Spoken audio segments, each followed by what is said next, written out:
Welcome to Real Estate Coaching Radio, America's #1 trusted resource for realtors who demand authentic, real-time coaching. Starring award-winning real estate coaches Tim and Julie Harris. Get ready for unfiltered, full-strength honesty about what is truly working to get you into action and make you money in this new real estate boom. Now to our hosts, Tim and Julie Harris. Welcome back to Real Estate Coaching Radio. We are your eager hosts. How about that, Julie? Tim and Julie Harris. And we're really looking forward to finishing the radio show where we left it off yesterday. And the topic of the show, of course, was how to get unstuck, 12 easy steps to overcome complacency. And Julie, I have to say I'm extra enthusiastic about today's radio show, if that's even possible. Not only because I just had a cup of coffee, but because the feedback on the radio show yesterday talking about complacency was off the charts. People absolutely loved it. So I really feel good when we're able to deliver to folks, our agents, our listeners, information that they can use right away and help their businesses along with their personal lives. So, Julie, welcome to today's show. Thank you. It's always a pleasure to be here, and I would agree with that overwhelming enthusiasm and certainly highly applicable stuff that you can use any time of year, any stage of your business, any time you're falling into feeling stuck or complacent. So I think it's a great topic. It is. So, Julie, this is something that you and I, guys, one of the blessings about coaching is that it's very cathartic. And what that basically means is it's really hard to coach somebody to do something if you're not doing it at the highest level yourself. I mean, you call it cathartic. Really... I call it accountability, but I'll go with cathartic. It sounds better. Yeah, well, but it is in a way, though, because really at the end of the day, it helps us on a personal level. So there's a big return other than just financial from being a real coach. And a real coach, and let's define it, is not just somebody who are you. I know some of you guys are in coaching programs and you think you're receiving coaching because you're listening to somebody sort of dictating or giving you a little mini presentation on the phone once a week, and they're not really coaching you. They're not asking you questions. They're not helping you self-discover the path to your accomplishing your goals. I mean, real coaching is something completely different than I know what a lot of you have experienced in the past. But so those of you who are existing coaching students or have been coached properly before, or at least have that experience, it is a blessing because it is cathartic. But Julie, every day we do free coaching calls.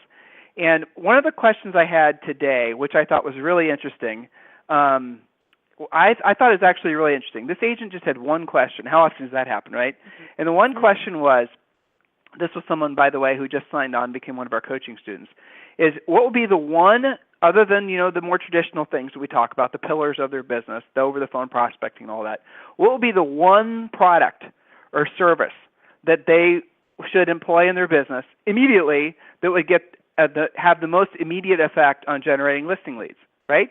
So other than, the traditional things that have been around for decades, the centers of influence and all that stuff, what would be the one thing that they could do to generate listings the fastest? And you know what? I love the question because I didn't even have to think about the answer. The answer was Mojo.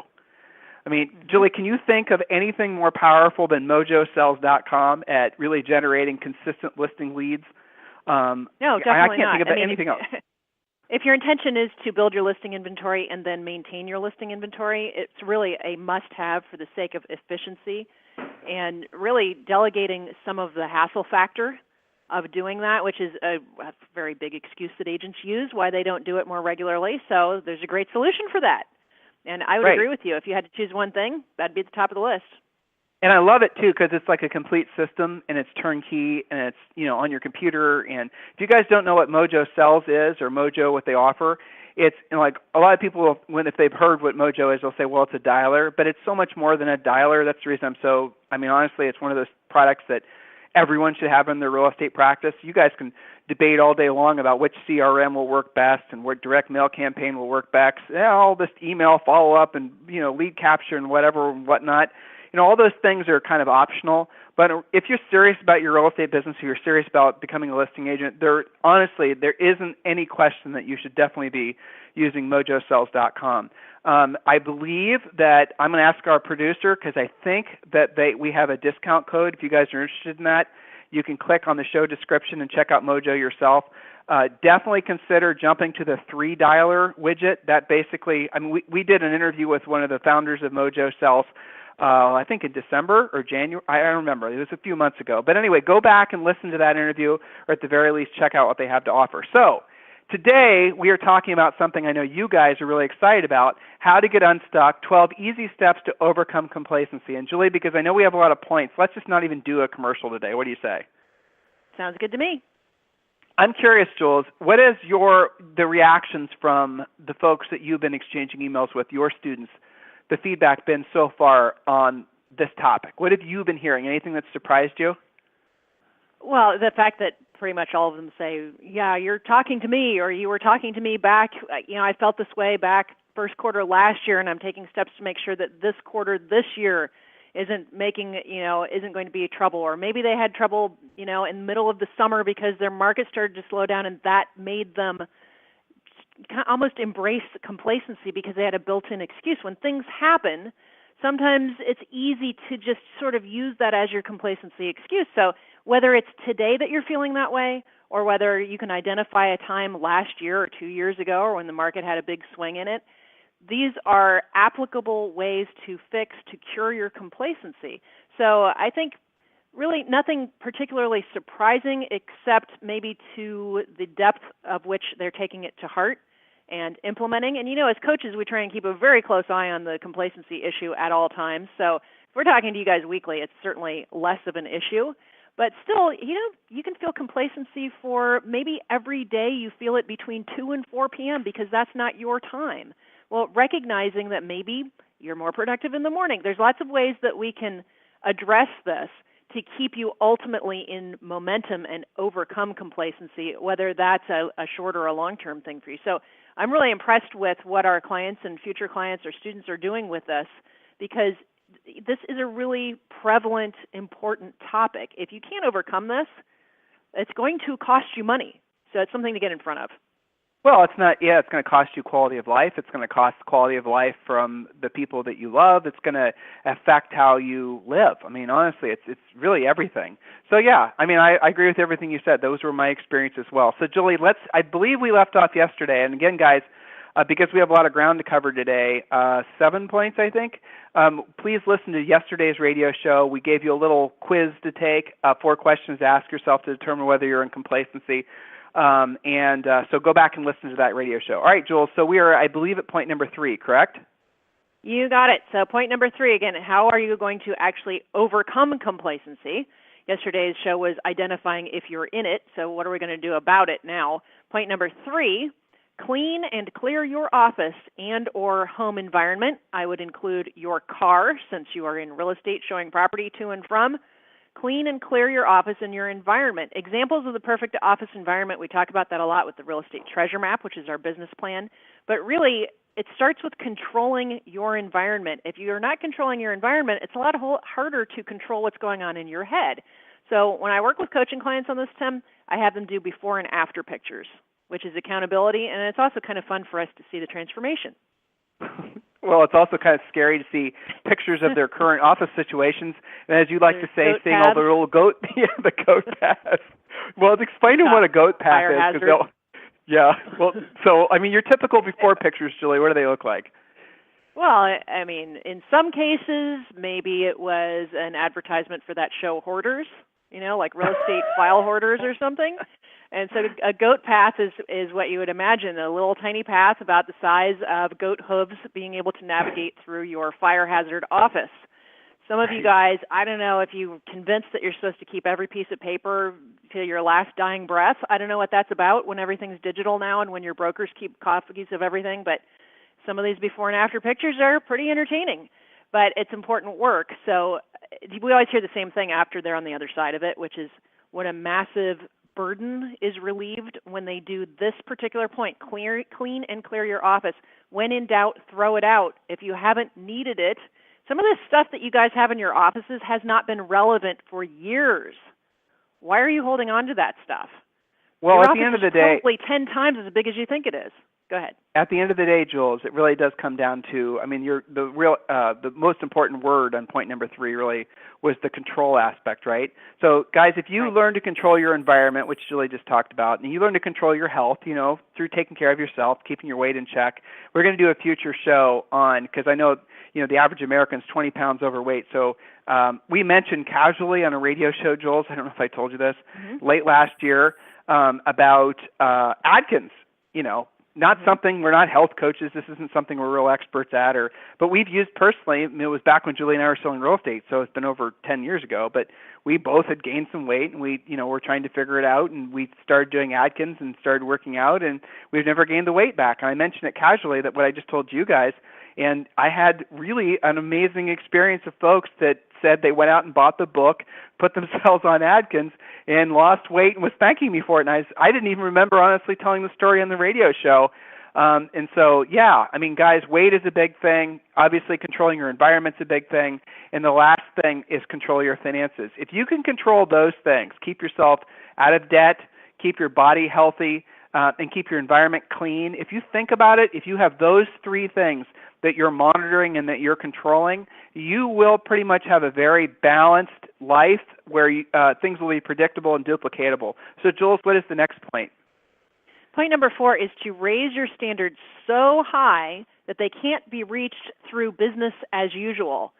So, Tim, you have a great analogy where you talk about shooting the arrow and how that relates to raising your standards super high. So can you talk about that a little bit? Sure. So imagine having a bow, and you're back in summer camp, okay? So you're back in Boy Scouts or Girl Scouts or whatever, and you have a bow and arrow in your hand, and you're shooting the arrow down the field. So can you guys visualize that? Can you feel the tension of the bow and the arrow in your hand? Can you see the circular target that's down the field? Now, when you see that, what do you see? You see obviously the bullseye, which is the goal. You're supposed to hit the arrow to the bullseye, and you see the other rings around the bullseye.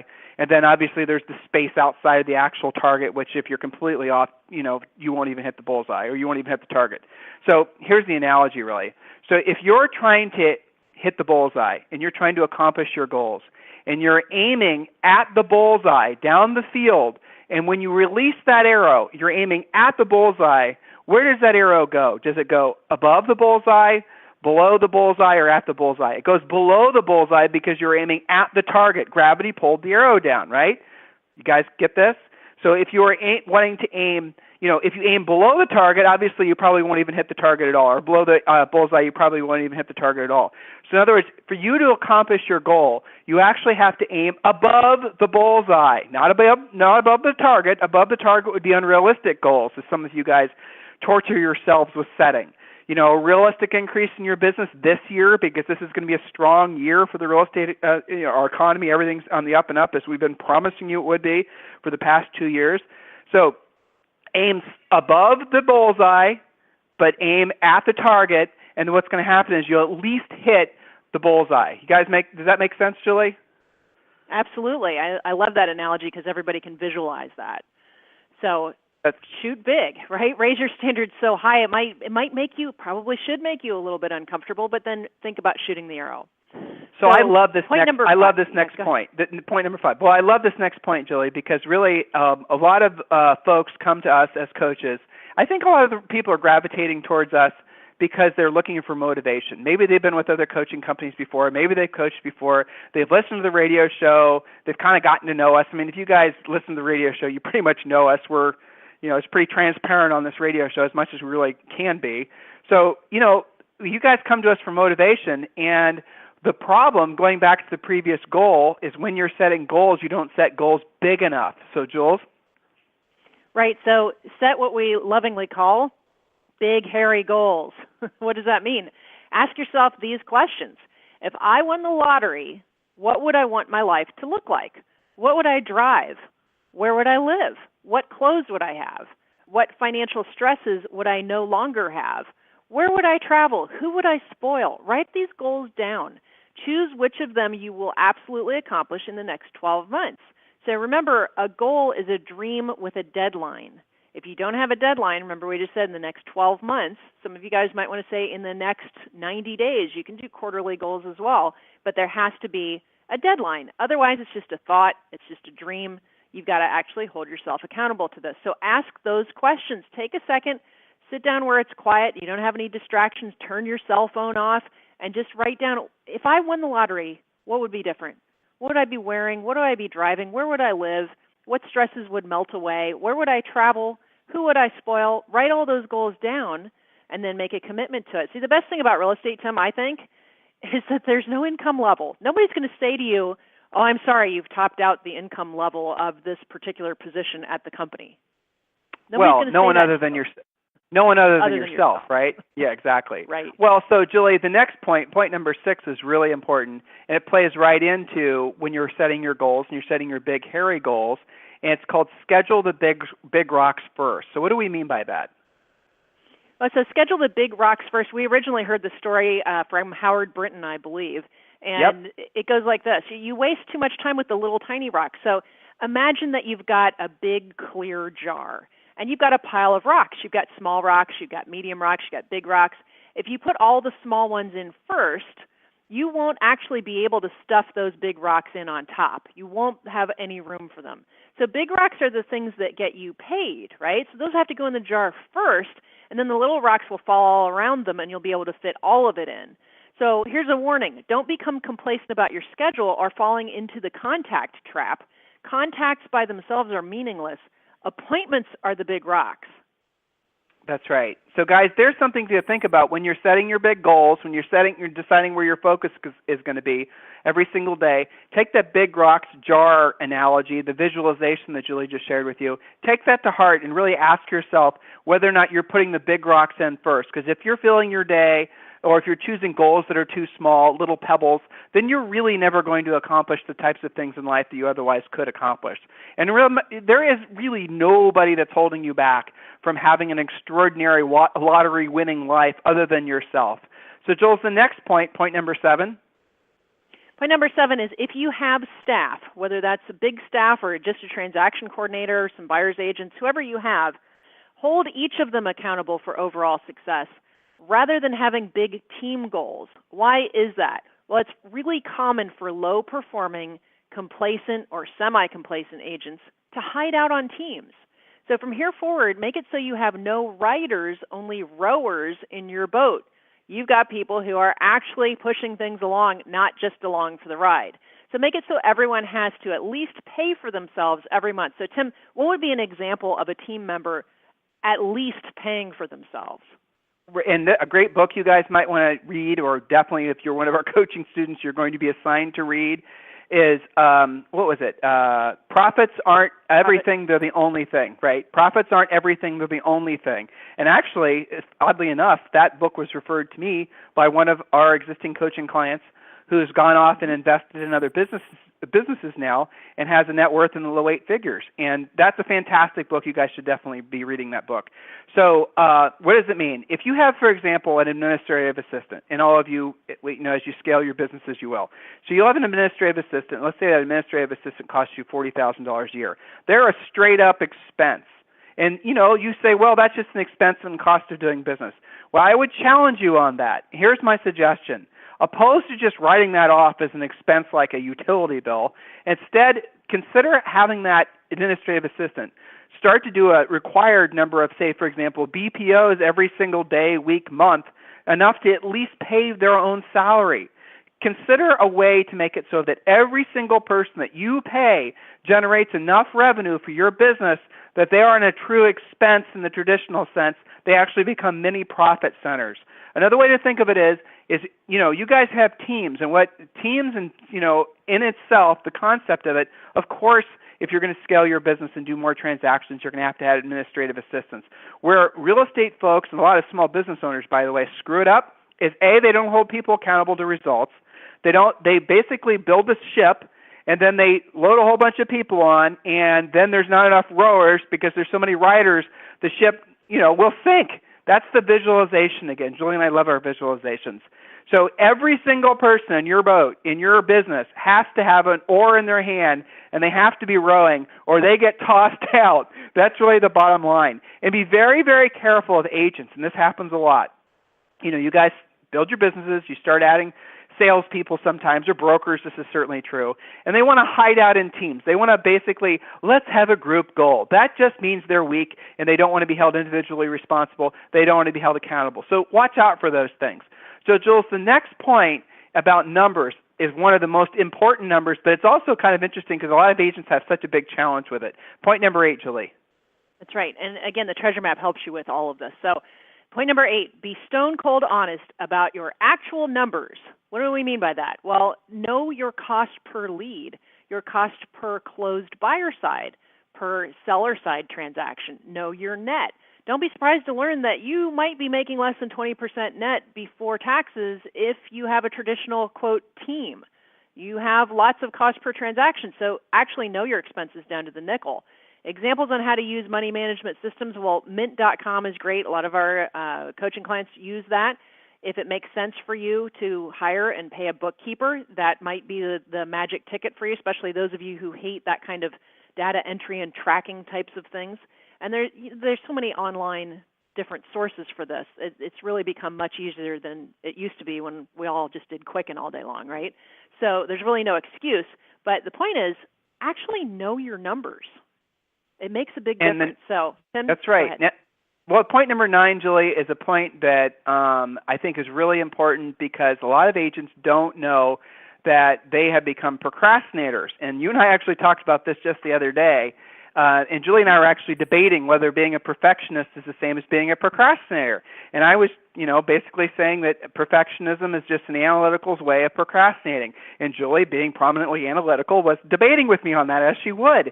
But the conclusion we came to is there are certainly times when you have to be a perfectionist. If you're doing surgery, for example, you definitely don't want somebody who's not a perfectionist. But here's something that's very interesting, and I heard this from either the CEO of Facebook or Yahoo, I don't remember, and she said, perfectionism, or perfect, is the enemy of done. And I thought that was very important. So at that point, with that in mind, Julie, point number 9? Point number 9 is to focus on what's next. Adopt the following slogan. I'm a doer, I get things done, I do things now. Create small tasks that you can accomplish immediately to help you reach the larger goal. So, for example, schedule lunch with 3 accountants this week to discuss referrals. You may have to go even smaller. Call an accountant on Tuesday, Wednesday, and Friday. Soon you will find it's much easier to get it done immediately rather than postponing it. Otherwise, you will get buried under your list very quickly. So remember your slogan, your new mantra, your new affirmation, I'm a doer, I do things now, I get things done. Point number 10. 100 times a day. It works. Point number 10 is be a list maker. Yes, be a list maker. Love to scratch things off the list. Make it so you have a big list, and then the day before, always write down 3 to 5 things that you'll get done the following day. Go over your weekly or daily list and take pride in the tasks accomplished, and do not forgive yourself for the ones missed. Add anything not completed to the following day or week. So, Tim, point number 11. Well, guys, your homework, one of your 2 homework assignments actually from today's radio show, and we have 2 more points. Number 1, download the Think and Grow Rich, the real estate edition, the book Julie and I wrote. We're giving that away for free. And included with that is the real estate treasure map, which you've heard us reference. That's in essence our business plan. It's not a wimpy business plan, so make sure you eat your Wheaties before you get started on it. So that definitely is something you guys want to take advantage of. There's no opt-in, no fancy business, no lead generation, nothing. It's just click on the link, go to the website, download it, and it's our gift to you. But as far as being the list maker, here's a way, the secondary homework assignment. Write down a list of everything that's in your mind. We also call it, maybe not as elegantly as we should, a brain dump. So write down everything that's in your mind, everything, personal, business, anything and everything that's in your mind. Write it on one big list. Absolutely clear your mind. Now, from that list, go through and decide what's urgent. Urgency is dependent on what's going to make you money. Remember, we're business coaches. What's going to make you money the quickest. So stay focused on whatever items are in your list that are going to make you money the quickest. The other items, by the way, that are floating around in your mind that are weighing you down like a ton of bricks on your back, they probably aren't even that important. And then the next level is doing it, right? Following through and doing it, delegating it or ditching it. A lot of the things that are in your mind shouldn't even be on your list, and you'll realize that. If you want to have a little bit of clarity at the end of every day, do that same exercise. Do another brain dump at the end of every day. Let all that stuff go. That way you don't have what Julie calls the real estate night sweat.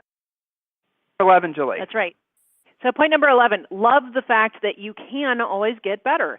Ask yourself the question, where are my competitors better than me? Or would I hire me over my competitor to list my home? Write down where you know they're better. So if you didn't take that listing you went on last night, find out why and do something about it. You can actually overcome that, but only if you have that information. So stop making excuses, well, I didn't want that listing anyway. Find out why you didn't get it, fix it, and then move forward. So love the fact that you can always get better. So Tim, back to you. And point number 12, which is obviously self-serving, Julie. Hire a real coach. Why reinvent the wheel? We make your lives easier and, shorten that path. We can many times recognize what's going on from an outsider's perspective where you're in the thick of it. So I always talk about keeping the train on the tracks. You guys are out there doing your deals, negotiating. You got all kinds of different things going on. You don't always have the time to take a breath and do these things. A great coach will look at this list of 12 things and not have you do all 12, but recognize what's your particular issue. What is your particular personal challenge, and what is the fastest way to implement things that will make an impact to your business, to your income, and to your family? There should be a bonus point on all of this, but it doesn't necessarily have to immediately to do with complacency, and it is something that Julie and I talked a little bit about yesterday. It's worth repeating. So many of us wait to feel a certain way before we take action. We wait to feel motivated before we actually start doing things that will lead to us being able to help people and make money. And you guys, that is not a sustainable approach to anything to life in general. You can't wait for your feelings to get you into action. The way to evoke action is going to be to set aside the feelings and then actually start doing something. And starting to do something could just be exercising a little bit. Starting to do something could just be going to the store today and having a conversation with somebody. It could just be calling a center of influence and past client. It could be anything that's going to get you in the direction that you want to go. Oftentimes, that's what's holding you back. It's just these tiny, tiny little micro steps that lead you down the path. Guys, I read a great book. I'm going to share it with all of you. It was about the Navy SEALs. And again, another great book you guys should consider. No Easy Day was written about the Navy SEALs raid on Osama bin Laden. Well, Mark, I forget his last name, all of a sudden just came out with a new book called Hero. And one of the stories he shares in Hero is about staying in your 3-foot world. And what that means is he was telling a story about how he was climbing a rock cliff, actually in Red Rock. You guys in Las Vegas know Red Rock National Park.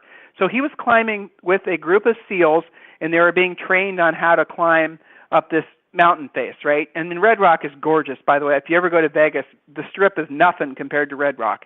So he gets stuck halfway up and runs out of those little things that you're supposed to hammer into the rock to go on to the next level. And he starts basically having a mini panic attack. Remember, this is a Navy SEAL. So the instructor, he tells the story how the instructor was like a billy goat. So the instructor, with basically free climbs over to him, gathers up all those little things that he's pounding into the rocks because he had ran out, gathers all the ones that he wasn't using that he'd left, down the rock face, 50 feet or 100 feet lower, gathers them up, pulls them out of the rock, brings them up, gives them to the guy, and said, okay, here you go, here, this will help you. And then the guy said, listen, I'm just kind of freaking out. This is the Navy SEAL. I hate heights. And, this is and the guy said, listen, stay in your 3-foot world. Only focus on what is around you within 3 feet that you can actually have an effect on. I thought that was very interesting, sage advice. And so he took that same advice from that Billy Goat rock climbing instructor guy, and he said he applied it to the rest of his SEAL career. He applied it to every single situation he was in. He talked about, walking in Afghanistan. It was like in the middle of a snowstorm, in the middle of the night, where it was like negative 20 degrees and the wind was blowing really cold. And, it was colder than the coldest day he ever experienced growing up in Alaska. And he said he remembered the stay in your 3-foot world, and that helped him focus on what exactly was the next step he would be taking. And so he was, talking about the fact that it would literally be the next step, but it would also be what happens next. So when you guys are feeling overwhelmed, get back in your 3-foot world. Think about what it is what actions you need to take now that are going to have the biggest impact. Look around you. That is your 3-foot world. What you're listening to is within your 3-foot world. The actions you can take with this is within your 3-foot world. So absolutely, positively, if you guys need help, put us in your 3-foot world. Let us help you. freecoachingcallsforagents.com. And hey, we finished our points in a half hour. That's victory. So hopefully you guys will benefit from all of this. Your third homework assignment from this radio show, like every other radio show, is please do share this radio show with as many other agents as possible. This is the number one real estate industry broadcast because of you guys. 50,000 growing list of regular listeners is a huge success because of all of you. So please continue to share our radio shows with any agent that you think might benefit from it. In the meantime, all of you have a fantastic day, and we'll happily talk with you on the radio tomorrow. This program has been a presentation by Tim and Julie Harris, Real Estate Coaching. For more information on our real estate coaching and training programs, visit our website at timandjulieharris.com. Remember to tune in weekdays at noon for upcoming shows, and until next time, thank you for listening to Real Estate Coaching Radio with Tim and Julie Harris.